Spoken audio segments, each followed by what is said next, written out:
Nas últimas semanas xa se iniciaron as primeiras intervencións no Monte Picouto de Burés e no Monte Pelotiño de Asados.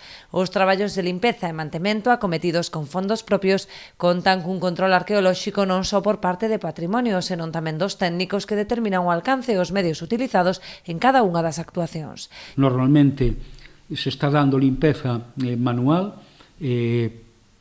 e incluso, pois, ás veces, pois, con fouciño, nin siquiera por medios como poderán ser a desbrozadora de fíos, non? En ocasións hai que ir con limpeza prácticamente manual do xacemento.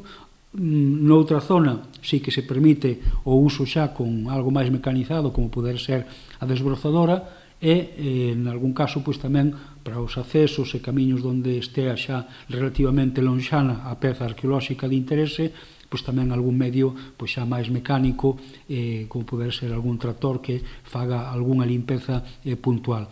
O obxectivo deste plan, que se desenvolverá ao longo dos próximos 3 anos, é manter en bo estado os xacementos para que sexan facilmente visitables ao tempo que se axuda a previr os incendios forestais coa retirada da maleza. Teñen como obxecto pois, manter estes lugares limpos de maleza, de vegetación.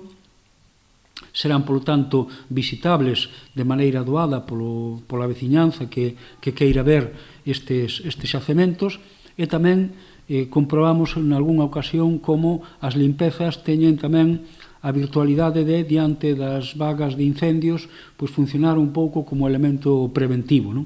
Matamos 2 paxaros, polo tanto, dun tiro, tanto a prevención contra os incendios como que sexan visitables e accesibles pola veciñanza.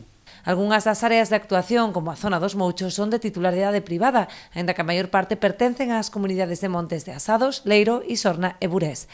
Forman, entre todos os xacementos, unha pequena ruta arqueolóxica dende as praias de Leiro ata o Monte Picouto, un percorrido de grande interese patrimonial que o Concello pretende poñer en valor para veciños e visitantes.